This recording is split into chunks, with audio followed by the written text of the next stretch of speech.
Right, there you are. I was just checking on your stocks, so you don't have to. They're up a little bit, not bad. But let's get our comments working, and then we'll have some fun. Boo, boo, boo, boo, boo, boo, boo, boo, boo, boo. Do, do, do, do, do. Bum, bum, bum, bum, bum, bum, bum, bum, bum. Good morning, everybody, and welcome to the highlight of human civilization. It's called Coffee with Scott Adams, and you've never had a better time. But if you'd like to take this experience up to levels that nobody can even understand with their tiny, shiny human brains, all you need for that is a cup or a mug or a glass, a tankard, shells or stein, a canteen jug or flask, a vessel of any kind. Fill it with your favorite liquid. I like coffee. And join me now for the unparalleled pleasure of the dopamine hit of the day, the thing that makes everything better. It's called the simultaneous sip. It happens now. Go.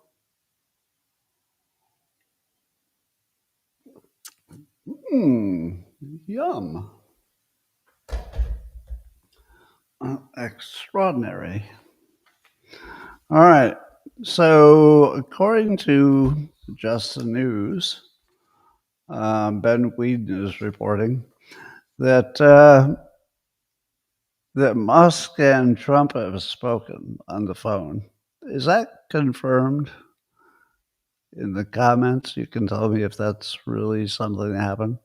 But if it's true, it's the most predictable possible outcome because you knew at some point they were going to talk.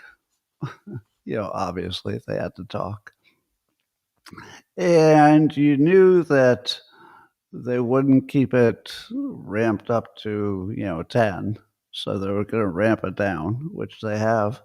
And it looks like they may have agreed to just stop insulting each other on social media. So maybe,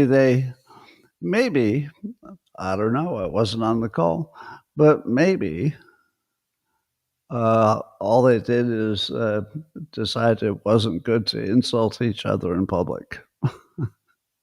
Because I can't imagine a scenario in which Trump said, look, let's just pass this bill and, it supports conservative stuff you like and then everything's fine. I feel like there must be a second part of this where maybe Trump said, we'll get to those savings, but that's a future step. We'll see. Well, in other news, the FDA has approved lab-grown salmon, according to Popular Science. So it's a cultivated fish. I wonder why they would choose salmon first. Maybe it's the most popular. I don't know. But the FDA has now greenlit the project. And if you want to grow your own salmon, well, I don't know if you can do it on your own, but there's already one restaurant that's serving it. Now, doesn't it seem to you that you wouldn't need that much equipment to grow your own salmon? Because they start with some cells, and then I think they just keep it in some kind of environment that has right, pHP and acid and whatever, and it just grows. It seems to me that that wouldn't take up much space for how much it might produce. So you'd get sick of one kind of fish. But if you could grow multiple fish in a device that was, let's say, as big as maybe your barbecue or your oven, and it could feed your family all the protein you needed, would you build one so that you had one? Or would it cost as much to make the fish as the fish would cost if you bought it? I don't know. I think this might be maybe not for you, but for some people, it might let them live off the grid. Because I always thought that was the last thing. Because we know how to make water out of the air, we know how to make electricity out of the sun, and we know how to store it in a battery. So we know how to grow, lettuce and crappy vegetables in an indoor garden, but we didn't know how to make a protein that somebody would eat. Probably getting closer. Anyway, Greta Thunberg, as you know, was one of the biggest influencers in the climate change conversation. And so she decided to change her focus recently and was going to go with a bunch of other people and try to talk to people in Gaza, I guess. So she was going to be an activist going to Israel and visiting Gaza and taking some selfies. But instead of that, the IDF detained them and put them on a plane and sent her home. To which I say, Greta, this wasn't your best work. If all it took was the IDF to say, all right, you're done, get back in this plane, that's the weakest protest of all time. So in the annals, I don't want to say annals, of history, this might be one of the least effective protests of all time. And she's back on an airplane and should be landing in New Jersey or wherever. But other news, Meta CEO Mark Zuckerberg, according to Axios, is creating this super intelligence team to work for him, and they'll be building the world's most advanced AI platform. Now, let me give you the Dilbert filter on that. If you were one of the biggest, most important tech companies, such as Meta, and you were in the age of AI, but you didn't really have much to add to it, you were sort of a follower, wouldn't you still feel like you needed to pretend you were a leader? I think you would, just for your own stock price. So I remember working at the phone company, and if there was a new technology that would signal that your company was, right on the bleeding edge of good stuff, we would pay a lot of money to pretend we were doing something in that space. Now, we didn't say it that way, but if you were near it, you knew that you weren't being funded enough or staffed in a way that you would be influencing this whole technology.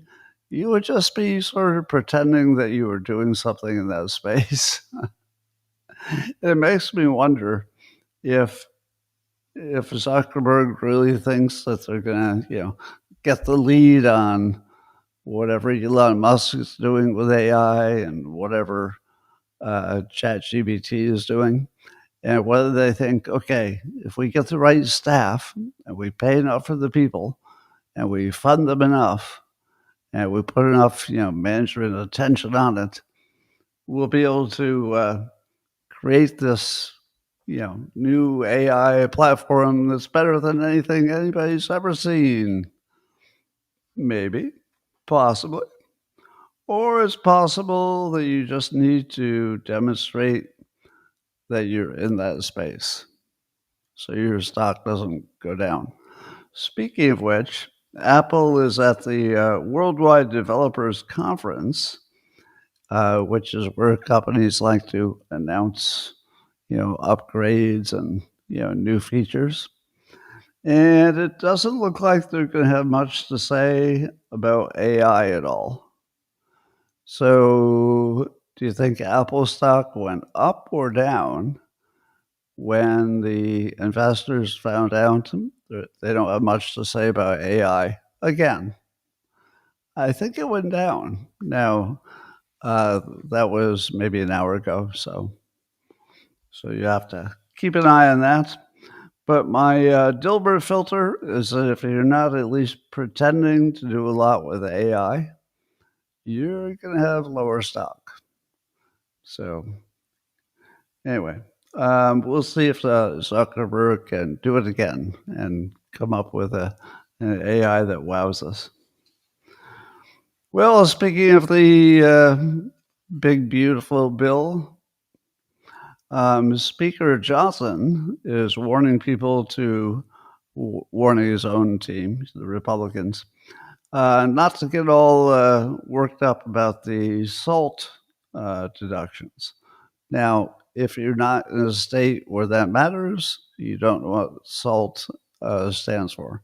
So it's SALT, and it stands for state and local tax, which is at least historically had been a deduction. So if you paid a lot of taxes in your state, like California does, you would get to deduct that from your federal taxes. But so there's a version of that it went away, but there's a version of that being put back into this big, beautiful bill with some caps. So it's not like it used to be. So, for example, in my case, it would make almost no difference because there's a cap on it. But here's what you need to know. Speaker Johnson wants you to know that if you mess with SALT, you're going to get peppered. That's right. You're going to get peppered by other politicians who say, hey, stop it. We got to get this bill passed. The other thing Trump introduced, by the way, he seems to be slowing down on the executive orders, which is probably good because I don't know how you could do that many executive orders as he did in the first 100 days and just like keep going. So we're in a little bit in the summer doldrums.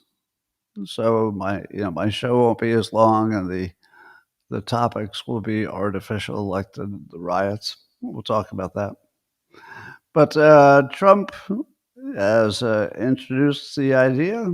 I guess he signed something that would provide $1,000 per American baby, and that would be pegged to some index, so it's automatically invested.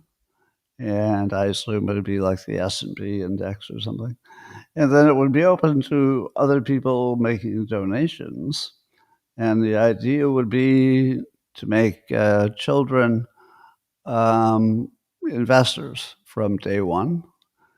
Now, it's not necessarily going to teach those children anything, but by the time they reach 18, especially if their relatives or their business or something else has donated to the accounts, it should be non-trivial.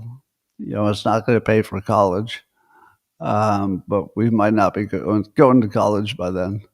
It might pay for virtual college. I think a lot of the college will be online, and so it might pay for that. So I like the idea. I just add $1,000 and then maybe another $1,000 of Bitcoin. What do you think would be better for a baby born today? $1,000 or $1,000 worth of Bitcoin? Well, I'll tell you which way I'm going to go. I would definitely go with the Bitcoin. Now the Bitcoin could be worth nothing in 18 years, because who knows, quantum computing might, make it too hard to to hide your stuff. I don't know. So there might be something coming that makes Bitcoin worth nothing. But if I had to bet, $1,000 of Bitcoin today, that's more likely going to pay for your entire college than if you put in $1,000. Anyway, let's check in with the wordplay of our favorite people we're watching, the Democrats. So here's a post from Bernie Sanders. He says, Dr. King defeated racist government officials and ended segregation through disciplined nonviolent resistance. But, he goes on, he says, defeating Trumpism, oligarchy, and authoritarianism requires that same level of discipline. Then he points out that violent protests are counterproductive and play right into Trump's playbook. So Bernie is completely aware that the current situation is highly beneficial to Trump's reputation and not the Democrats. So I always have to give Bernie some credit, as crazy and useless as he is sometimes. He does at least tell the truth when other Democrats are having trouble doing it. And this would be one of those times. Yes, this is very good for Trump. It's very bad for the people who are trying to make a point on the street. And we'll talk about that because, it doesn't matter till the last inning who's ahead. But here's what caught my attention in Bernie Sanders' post. He started out with oligarchy. So AOC and Bernie were going to go fight the oligarchy. And I thought that was funny because nobody knows what the oligarchy is. But now he's increased it. Now we've got Trumpism, oligarchy, and authoritarianism. And you're going to need discipline to defeat them. What kind of discipline are you going to need to defeat them? And how many people could define them? If you were to stop a Democrat on the street and say, can you define Trumpism? What exactly would they say? I think they might say, Trumpism is authoritarianism and oligarchy. And then you'd say, all right, well, what is oligarchy? And somebody would say, well, oligarchy is, when you put Trumpism and authoritarianism together. Well, what is authoritarianism? Well, it's like Trumpism plus oligarchy. All it is this big circular word soup where they've got words, but none of them seem to carry any real meaning or policy or ideas or preferences or anything. They're just these big words. So at least I got that going for him. So Bernie Sanders wants you to worry about Trumpism, oligarchyism, no, just oligarchy, and authoritarianism. Those will really get you going, won't they? If somebody came to your house and said, hey, join me in the streets, we're going to be protesting the Trumpism, oligarchy, and authoritarianism. Would that get you going? Would you be all, yes, finally, somebody's going to protest the things I care about the most? Not feeding my family or being safe from crime, but Trumpism. And then Nancy Pelosi weighed in. So she's got her own little wordplay here. And she says the Trump administration's escalation and provocation in California inflames tension and incites violence. Now the president of the United States said he would arrest a sitting American governor just for disagreeing with his actions. Okay, that obviously that didn't happen. Not with not the just for disagreeing part. This is a hallmark of authoritarianism on the road to tyranny. And all Americans should be shocked and appalled by the president's blatant disregard for our constitutional system. So again, it's just words. So it's a hallmark of authoritarianism on the road to tyranny. So somebody knocks on your door and says, "We got a big problem in this country. We've got the hallmarks of authoritarianism on the road to tyranny."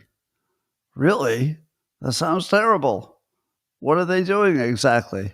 Well, they're sending the military to reduce the odds that we'll lose property that belongs to the public and reduce the odds of violence. But you said there was a hallmark of authoritarianism. Well, that is. They're also threatening to arrest the governor who's begging to be arrested, except when Trump says it, he's kind of smiling. So how many of you saw what Trump actually said? His actual words? Because he didn't really say he wants to arrest Gavin Newsom. He was kind of joking about it. We'll get to that. Anyway, so politics, some words. You got your tyranny and your authoritarianism. So that'll get your blood running. And then of course the Democrats have this one play that they use for everything. It's just one play. They sue. So Newsom in California are suing the Trump administration for deploying the National Guard to Los Angeles. Now, let me ask you this. If you were a property owner or a business owner of any of those businesses that are where the protests are happening, do you think you'd want the National Guard there? A little bit? I think you would. Yeah. So the suing is over some kind of process question that the I don't know, the governor should have been informed or should have signed off on it or something like that. But if you were just to ask the public, do you want the National Guard to be there just to make sure things don't get out of control? And there were people lighting cars on fire and throwing rocks from overpasses onto cars. Do you want more of that, or do you want some National Guard to, make sure there's at least a military, well, let's say law enforcement in this case, presence? I think most people would agree with Trump, wouldn't they? So let's look at, all right, just one more thing. I saw a video on the Maze account on X, and it's a 2007 video of Joe Biden before his brain was totally fried. You should watch a old video of Biden, under today's understanding of how bad it got. He used to be a fast-talking, reasonably smart guy. So here's something he said in 2007. He was asked if he were president, would he allow sanctuary cities to exist? This is 2007. His answer was no. He said that sanctuary cities turned into dumps, and the only reason they exist is because the federal government doesn't enforce the law. So in other words, Biden was exactly where Trump is, basically. And that's back when his brain was working. It's really the sort of thing that tells you that whatever did happen with Biden later, he wasn't running anything. There's just no way that this same Biden from 2007 was the open border Biden. Sanctuary cities are great. I mean, something happened to him that was just terrible. Anyway, so from a persuasion perspective, the LA riots are pretty much everything Trump would want. It's the gift that keeps on giving. The Democrats just haven't figured out how any of this works. It's like they just keep doing things that are the dumbest thing you could possibly do in that situation. So, first of all, I think all the polls show that the public, by majority, supports what Trump wants to do for immigration. So they're working against the majority. Next, the law apparently is on Trump's side on this one. Now, the lawsuit thing had to do with some technicality, but in terms of the law, Trump has the legal right, under certain circumstances that seem to have been met, to add some military and take control of the National Guard for exactly this sort of situation. So he's got the law on his side, he's got the public on his side. And then if I ever taught you, well, I guess everybody who's read my book, Win Bigly, knows this. But if I were to ask you, what are the two most powerful methods of persuasion? Would you know the answer? The top two methods of persuasion. Now, it's kind of a trick question because, there's a little bit more to it. But the top two are fear, and visual persuasion. So if you want to persuade somebody of anything, if you could say, if you don't do this or you do this, you'll all die. If you can scare somebody, that is really good persuasion. So look at all the recurring video of the riots. What does the news want to show you? Well, the news wants to show you whatever's spectacular and, flaming and dangerous and whatever. So the news is going to loop all the dangerous stuff. So that picture of the one young man holding the Mexican flag while standing on a burning American car, how many times have you seen that so far? A lot, right?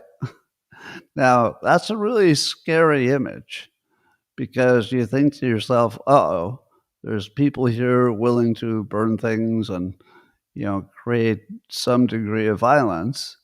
And at least some of them are waving a flag from a country that's not yours. Now, how scary is that? Like, even if you've rationalized it as let's say a jaded viewer of the news, and you said to yourself, oh, this will pass, it's not going to last forever. There's something that just sort of reaches your animal core when you see somebody burning stuff that belongs to your government or your country, and they're waving a flag of another country. So the fear persuasion is pretty high, just naturally baked into the situation. So that works really well for Trump's perspective. And then, as I said, the visual persuasion is always at the top of the list. So if you were trying to influence somebody with sound, just words, it wouldn't work nearly as well as, the right kind of pictures. And these are definitely the right kind of pictures if you're Trump. So you got the two strongest forms of persuasion working in Trump's favor to make the sanctuary cities look like they're dangerous and chaotic, which would make you want to not have a sanctuary city or not want to live in one. And it's going to be endless. It's just going to be loop after loop of these scary visuals. Yeah, there's the gentleman on the motorcycle with the Mexican flag. So that's all working for Trump. So Trump's got the American public on his side, he's got the law on his side, and he's got the two strongest forms of persuasion that just sort of naturally exist. You know, it's not like anything he did, that are very much in his favor. It also keeps the topic of immigration in the news, which is probably the one topic where Trump consistently is in the majority. So if you were the Democrats, would you want to keep the topic of immigration as the number one news item all summer? That would be the worst thing you could do, because that topic is not in your favor. But that's what's happening. So Trump has the news cycle in his favor. It also gives Trump a opportunity to show his main theme, which is you're not going to need any violence if you have a strength. So he comes in hard and fast with lots of strength. The National Guard and I guess some Marines are being operationalized. And will it work? Well, it will, but there's a risk, right? The risk is that somebody gets carried away and, you know, one of the military people with a scary rifle ends up shooting someone. And it won't matter what the circumstances are. It won't matter how guilty that person is. It will only matter that it happens or it doesn't happen. Now, so far, it would appear that the National Guard and the military don't have any kind of orders to shoot anybody for anything. So we don't know what the actual orders are. But if it does have the effect, which is most likely, it might go the other way, but most likely you're going to see that strength and fast action are effective. And that's what Trump would like you to know about dealing with crime, dealing with the border, dealing with Ukraine, dealing with China. It's always the same thing. It's like, let's have overwhelming power, and then nobody needs to get hurt. So that's working in his favor. And then the images of the Mexican flags and the people standing in the burning cars, I don't think that could possibly be better for Trump than anything I could think of. It's the flag that really just sends it into the next level of, you know, anti-persuasion. So there's that. So there you go. So Trump has working in his favor the majority of the American people, the law's on his side. He's making Newsom and Bass look like idiots because they can't stop this on their own. He's making the sanctuary cities look bad. He's not doing anything to make it look bad. It's just the situation does that. He's showing, he's keeping immigration in the news, which is good for him. He's got the strongest forms of persuasion working on his side. And he's demonstrating his key principle of overwhelming strength to avoid violence. How does this get better? No, honestly, I saw, was it Bernie or somebody said that the high ground. Oh no, it wasn't him. We'll get to him. So let me get to that in its normal way. All right, so 700 Marines deployed, and we might get up to 5,000 troops. There would be a combination of mostly National Guard, but some of these Marines as well. All right. So we got that going for us. So there was a big back and forth between Gavin Newsom and Trump on this question of arresting him. Now, Gavin, being the theater kid that he is, wanted to make a big deal out of, you want to arrest these people? You arrest me. Come arrest me. So he was trying to be the hero. Now, it doesn't really work on him because there's something so, non-genuine about anything he does that it's really hard to believe that, he would really want to take the punishment for somebody else or, arrest me first. But we do assume that he would love the visual of it because it would look like authoritarianism, and then they could use those videos forever. So it doesn't make sense for Tom Homan to arrest Newsom. And remember, Newsom was originally talking to Tom Homan. So he wasn't talking to Trump when he said, arrest me. And Tom Homan, I think, has been consistent, which is that it wouldn't matter who it is if somebody is breaking the law, which would include preventing them from doing their job, that there might be a case where somebody might get arrested, and it could be a governor. So it's just sort of sitting out there as a threat and something to talk about. I don't think doesn't seem very likely it's going to happen. But so Trump was asked, should Tom Homan arrest Newsom? Now remember, they're not asking if Trump would do it as president, order it. They asked if Tom Homan should do it, which suggests to me, without saying it, should he do it if the situation called for it? Not just for fun, but if the situation clearly called for it and Newsom was clearly violating some law, then would it make sense for Tom Homan to make his own decision about arresting him? Anyway, Trump said, I would do it if I were Tom. Now, I always tell you that Trump always finds the most provocative thing to say so that you can't forget anything he ever says.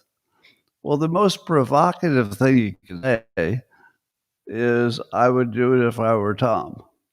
What he's not saying is that he would order it as president or that, he would do it as president. He's just saying, if I were in that job and he obstructed my legal authority to do this work, I might arrest him. Now, I think the reality is the odds of them arresting a sitting governor, especially this one who likes the publicity, pretty low. But I do kind of like the fact that he puts it out there. Like he's not taking it off the table, but I also don't take it seriously. So if you're a very casual watcher of the news, you might take it seriously. But if you're, let's say, a news junkie like most of you are, how many of you take that seriously, that Governor Newsom might get arrested? I mean, you could imagine it if he, really ran down and started pushing ICE officers out of the way to rescue somebody who was being arrested. You could imagine it, but really, I mean, not really. It's not even a real thing. So it's sort of summer news. Summer news is someone might arrest the governor of California. Real news, nobody's going to arrest the governor of California unless he really, really tried hard to get arrested, and that would just look different. But then Trump says, after Trump says, I would do it if I were Tom, he says, Gavin likes the publicity, but he's done a terrible job. So the fact that Trump knowingly says that Gavin would like the publicity, it means they're all operating with the same understanding of what this really is. It's not really a law enforcement question. It's not even a serious hypothetical, really. It's just something to talk about in the summer. Anyway, so then Gavin Newsom decides to, leap on what Trump says. He says the president of the United States just called for the arrest of a sitting governor. No, he didn't. He was asked what he would do if he were in a different job. He did not call for the arrest of a sitting governor. That would look very different, and you would know it if he did it. So Gavin starts out with a lie that's close enough to the topic in question that people aren't going to, maybe even notice it's a lie. So they're going to say, wow, the president of the United States called for the arrest of a sitting governor. Not really, but he goes on. This is a day I hoped I would never see in America. Now we're going to see some theatrical drama. You ready? I don't care if you're a Democrat or a Republican. This is a line we cannot cross as a nation. This is an unmistakable step toward, guess what? Authoritarianism. That's right. Authoritarianism. So apparently the new word of the day is authoritarianism. Pelosi's using it, and Bernie's using it, and now Newsom is using it. And I guess their idea is that if they show a bunch of, armed people in the city, that at least maybe Democrats will say, well, look at those armed people in the city that are being ordered there by Trump. Only in authoritarianism, only in somebody interested in authoritarianism would do such a thing. But how much of the country do you think thinks that way, especially after living through the Floyd riots and the BLM and the Antifa and even the Tesla burnings? I feel like most of us would like to see more law enforcement as long as they're in the right place doing the right stuff, which apparently they are. It's not like you randomly put the military into Detroit or something. There was a specific, risk of violence, and there's a known way to handle it, which is put in enough law enforcement. And so Trump did that. I don't think that's going to work in Newsom's favor. And then J.D. Vance weighed in and posted on X at Newsom. He said, do your job. That's all we're asking. Do your job. That's all we're asking. Now, that made me wonder the following. Do you think J.D. Vance needs to get permission from Trump's team before he does a post like that? Because when he says, do your job, that's all we're asking, he's basically downplaying the we're going to arrest you thing, as if that were never serious in the first place. Just do your job. Like, we're not asking anything extraordinary. Just, do your job.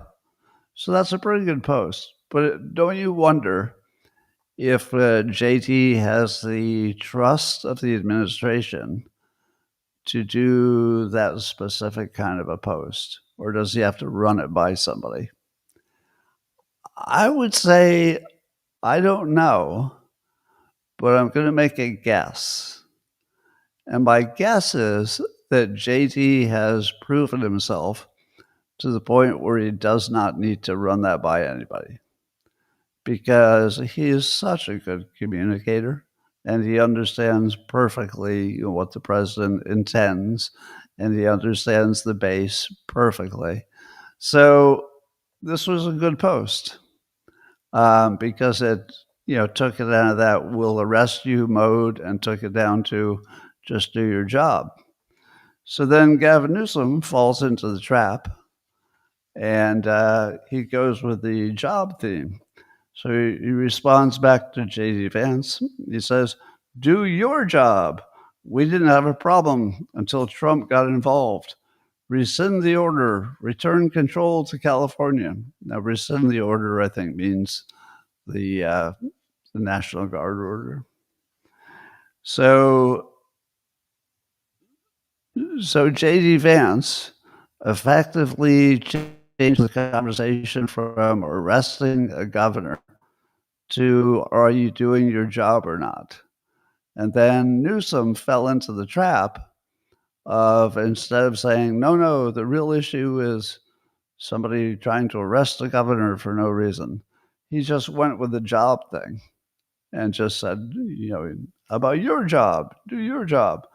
Do you think that many Americans believe that Trump is the reason that the protests are getting out of hand? Well, maybe if they have just a very pro-sanctuary city, idea, it kind of makes sense. But I don't think most people are going to think that, are they? It doesn't really look like National Guard causes riots. Don't you think riots cause the National Guard to show up? Or are there people in the United States who are actually thinking, you know what? If that darn Trump deploys the National Guard, riots are going to break out. Does anybody think that backwards?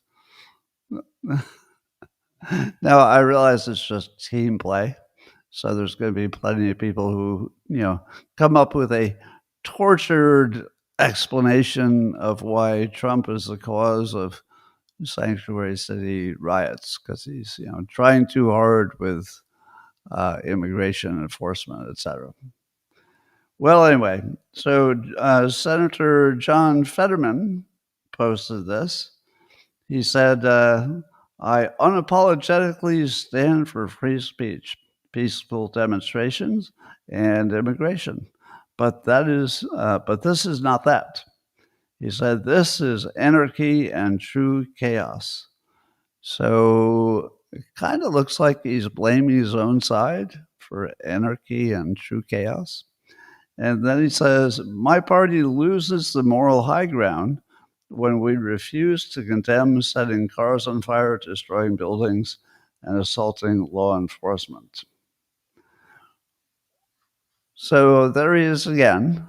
Fetterman finds that kind of commonsensical, American middle.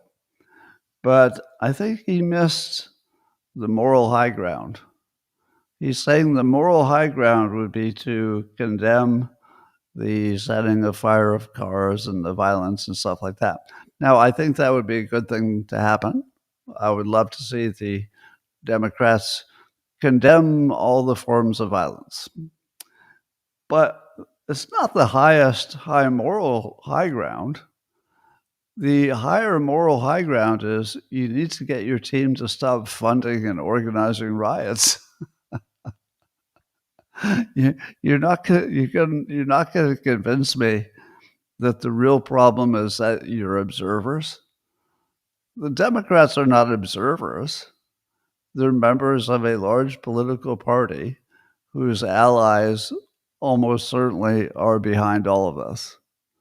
Now, I'm not saying the Democratic Party is behind it, but their allies are.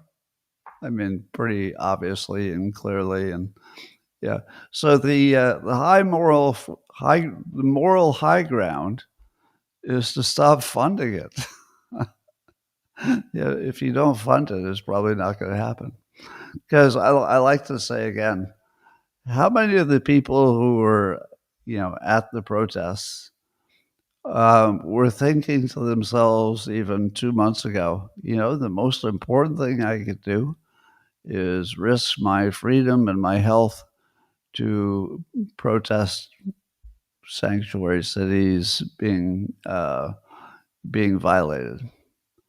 Probably very few, a few, not zero, but very, very few. So this could not be more artificial. And for Democrats to pretend that it's just sort of breaking out on its own, it's not. We're watching this as wise, seasoned observers of the news, and we knew this would happen, what, a year ago? We can predict every summer we'll have a new fake Democrat protest. Here it is. And then Byron York points out in a post on X, at the bottom of the riots in California, it says city and state officials there want to have their own immigration law, and they can't have their own immigration law. So again, this is, the law being on Trump's side. You can't really have the states deciding their own immigration laws, because imagine if that's the law.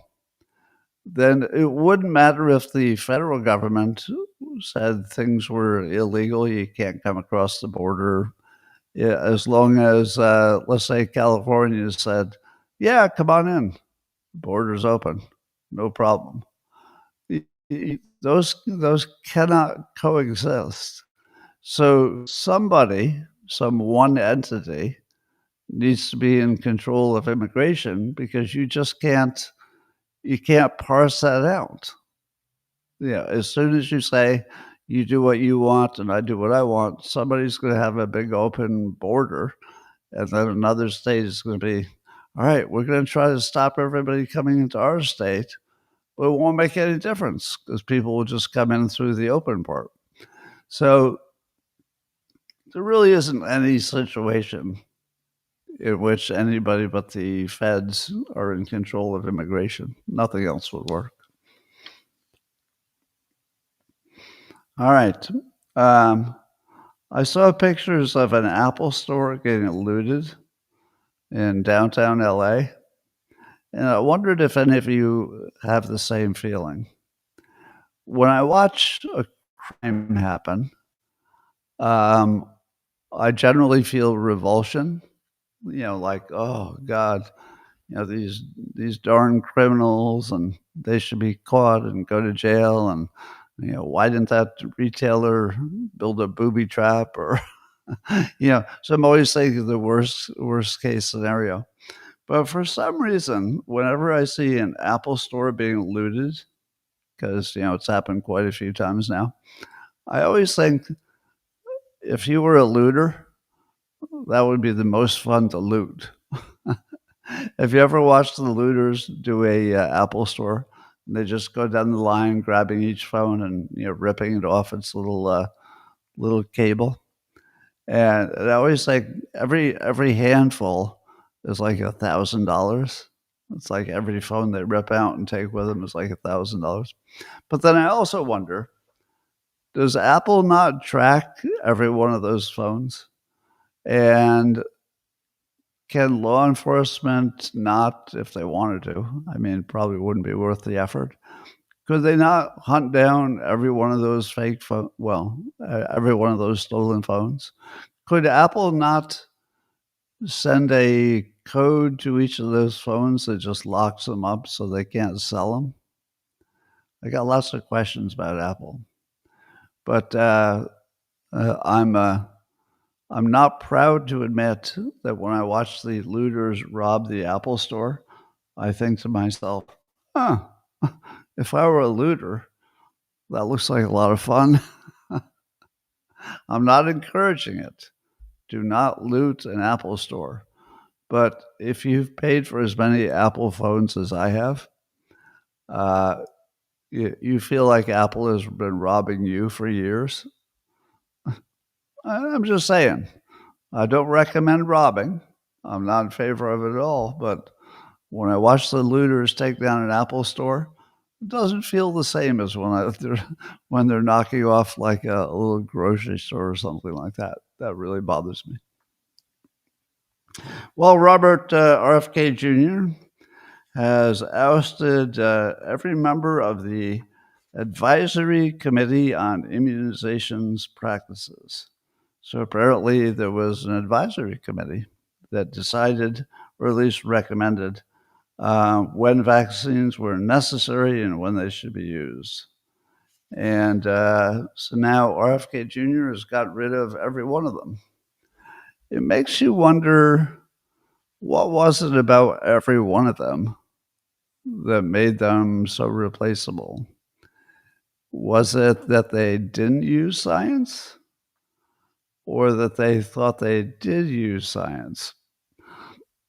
Now, I can see why you'd want to change them out, even if you were putting equally qualified people to backfill, because once people have made a certain decision, they're very unlikely to say, "Oh, your new argument changes my mind, and I guess I was wrong to recommend these vaccines for children," or whatever.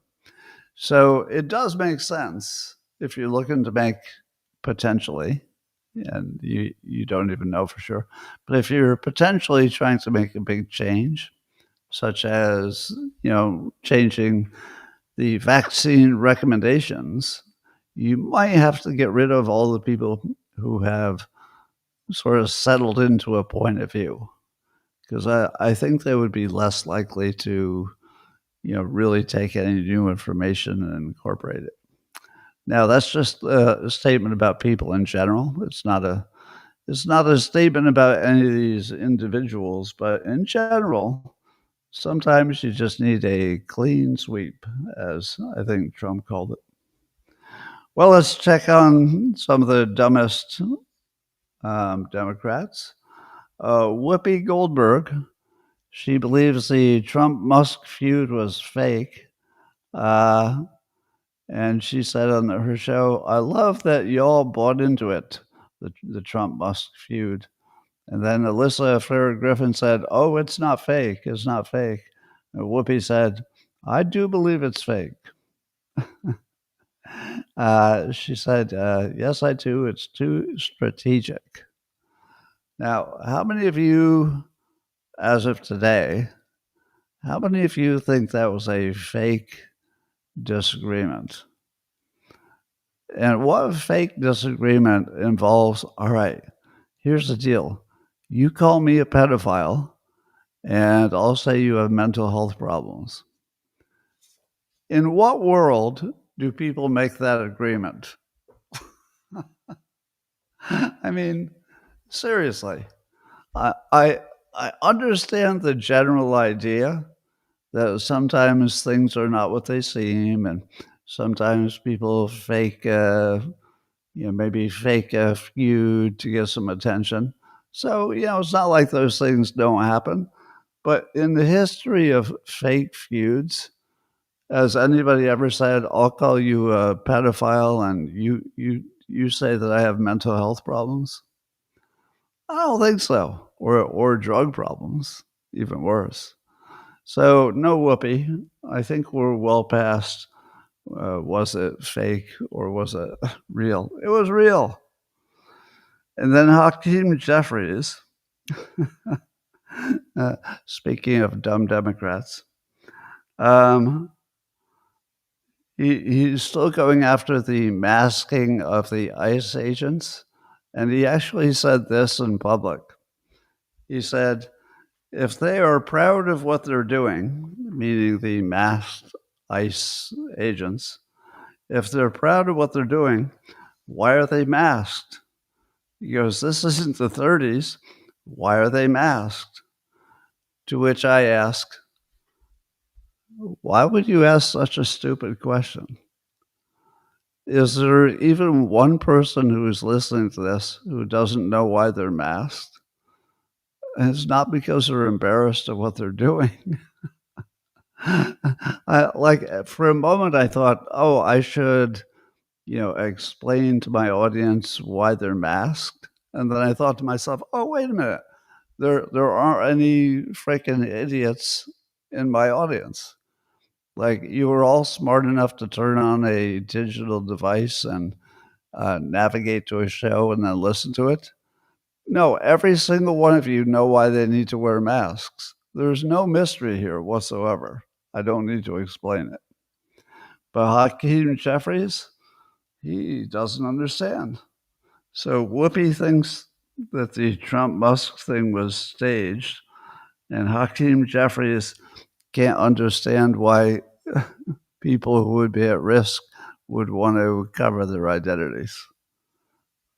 Now, I assume he really does know, but he thinks the other Democrats won't?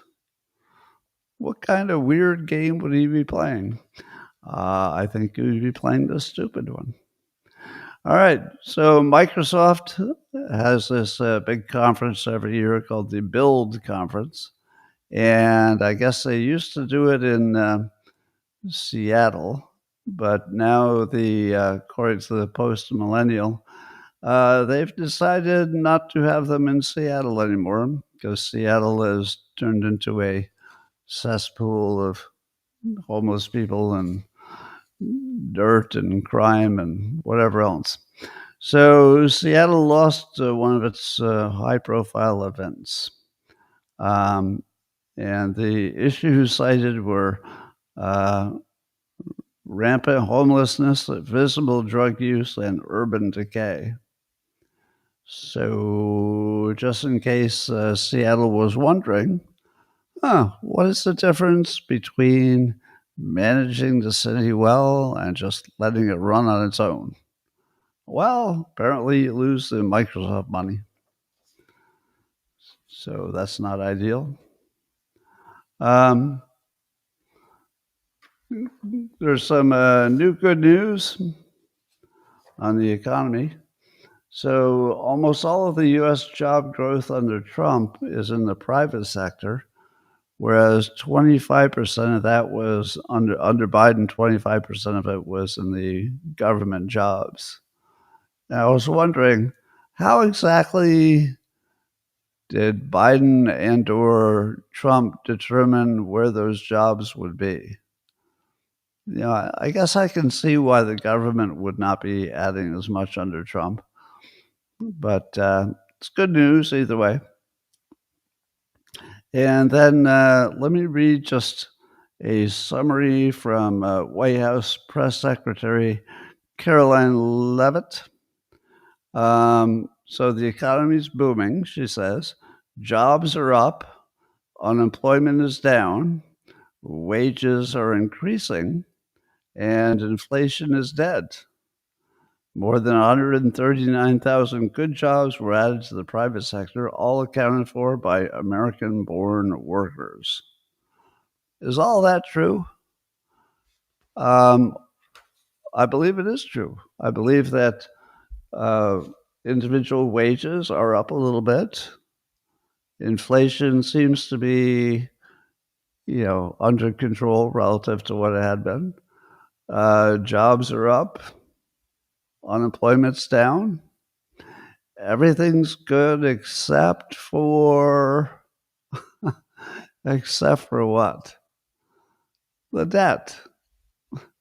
Every time I hear anybody talking about the economy, if they don't mention the national debt, you're not even talking about the economy. We'd better find a way to handle that debt. So the real question will be this. Did anything that the little squabble between Musk and Trump that they had, did any of that lead to anything good? It wouldn't express itself yet.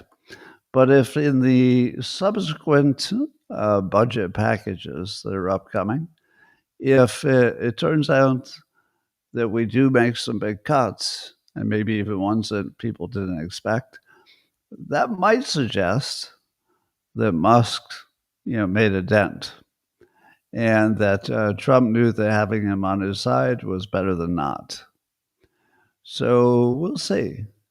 I don't know what it would take to make Elon Musk, not comment on this topic for however long, but I don't know that he would do it unless he had some kind of assurances that you and I don't know about.